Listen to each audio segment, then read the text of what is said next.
Hi, everyone. Welcome to Beyond the Glow. I wanted to get on here and finally record another for y'all. In truth, I've just been avoiding it because I had no idea what direction I wanted to take this episode. And now I think I do.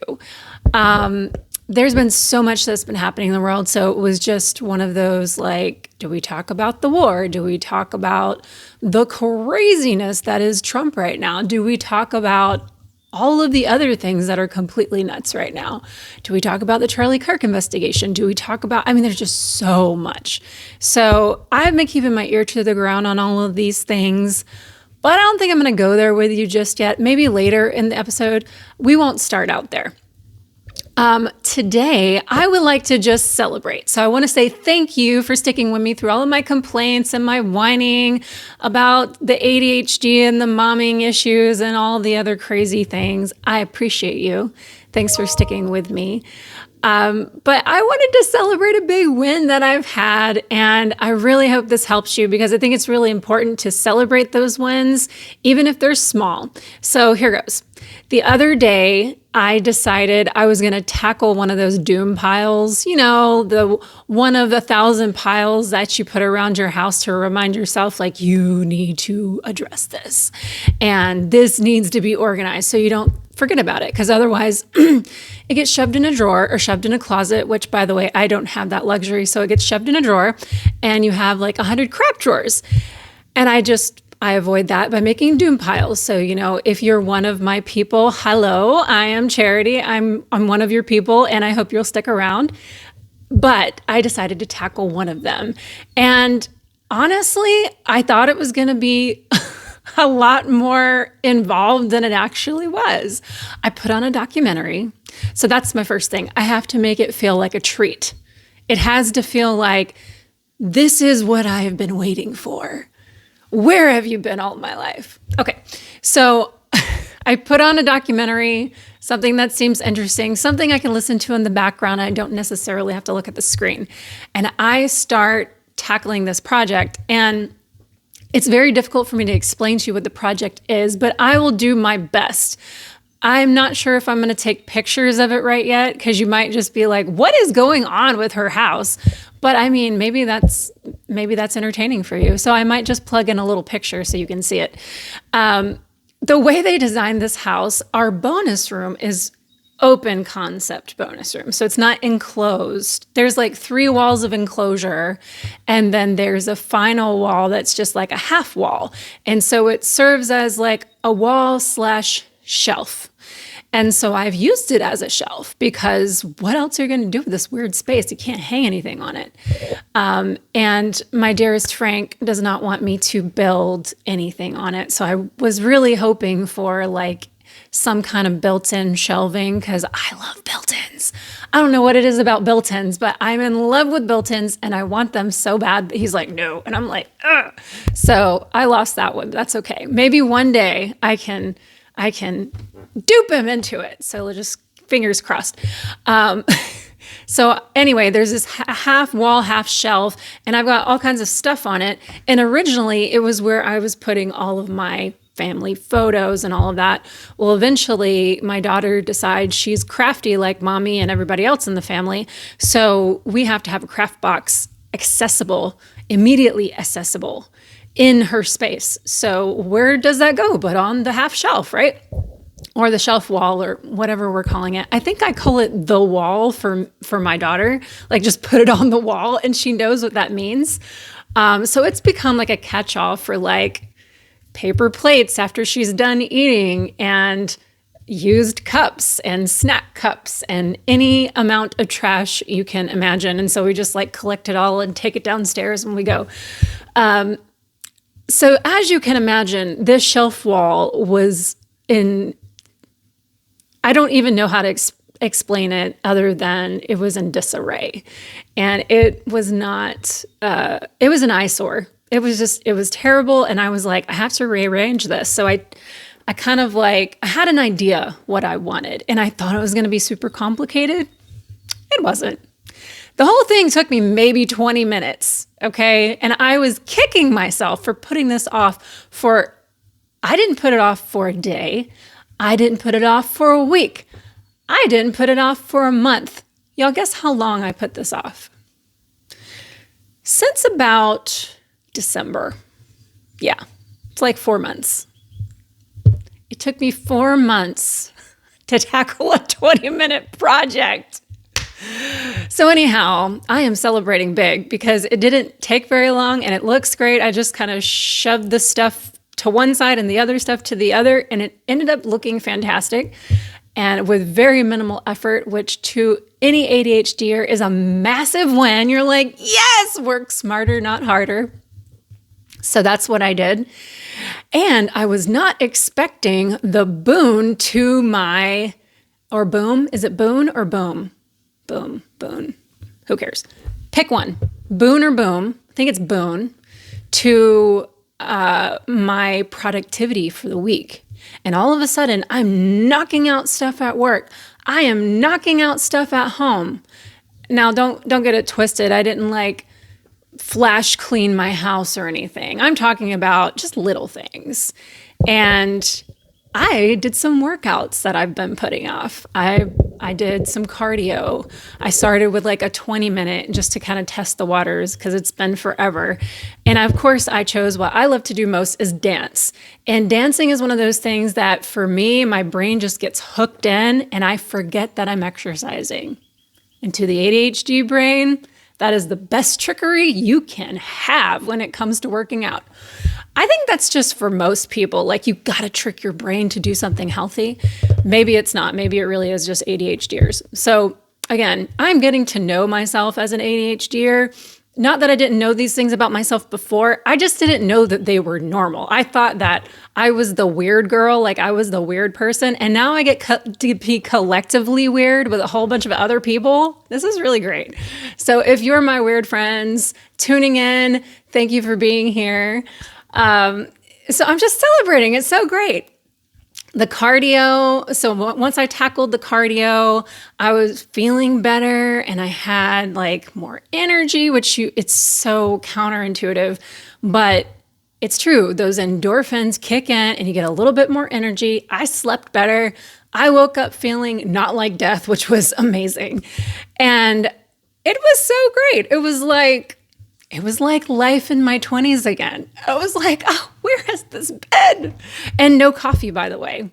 I was not high on coffee when I did this. It's wonderful. It's just wonderful. So I want to encourage you out there, if you haven't done the thing, whatever the thing is, if you've been putting it off, let's just take some deep cleansing breaths together, okay? Let's do some belly breaths.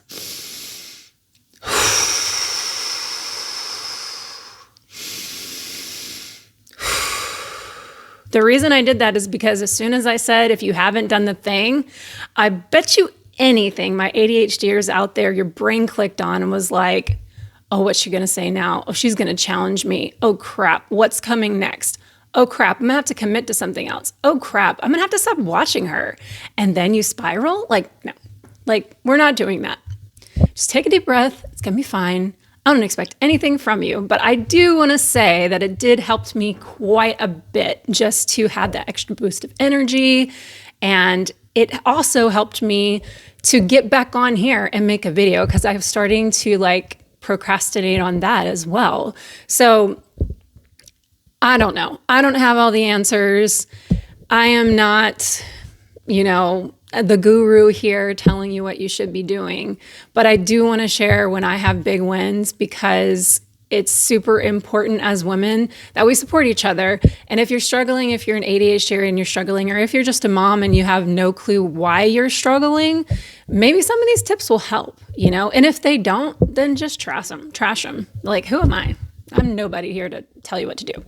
But again, all of those little things built up into the snowball effect of momentum that just kept me going into the right direction. So I'm very excited about that. Now, unfortunately, today I do have my coffee, but not because I feel like death. It's just because I wanted to drink it. So I'm okay with that. I don't drink hot coffee. I drink cold brew specifically because it just helps me better. If I drink hot coffee, I'm going to sleep, like 100%. It is not keeping me awake. I'm going straight to bed. But for whatever reason, the cold brew helps. So it helps my focus, and it just helps me in general without making me jittery. But I was getting to the end of it, and I was like, well, I probably better drink this so I can make another batch, a fresh batch, so that this one doesn't go bad. So that's the reason why I have my coffee today. But I did want to share my wins. I am so happy about this, and it's sun shining outside, and it's a wonderful day. So I hope that you guys are having a great day. And I don't have a whole lot more to say about ADHD, but I mentioned dancing for cardio exercise and how it does trick your brain if you are into dancing. So if you like dancing, or if you have danced before and you're like, how can I incorporate dancing into cardio? I would love to talk more about that. I have been dancing for over 20 years at this point. And that is not consistently, though. So I started when I was 14, cheerleading hip hop, and then it just branched out from there. And I wasn't really very good at first, and I got better and better over the years. And of course, this culminated in cheering competitively and doing that kind of dance. And so after high school, I was looking for a way to, continue on and dance because I just loved it so much. And along came Dancing with the Stars. And so I'm dating myself significantly here, but 2005 is when Dancing with the Stars came on the scene, and I just could not get enough of it. So I went to my local ballroom dancing place and started taking lessons. And of course, after a little while, it just got a little expensive. If any of you have ever done that, you know how pricey it can be. And as a 21-year-old at the time, I was like, I don't know that I can afford this. So I continued on dancing in the social scene, and really the rest is history.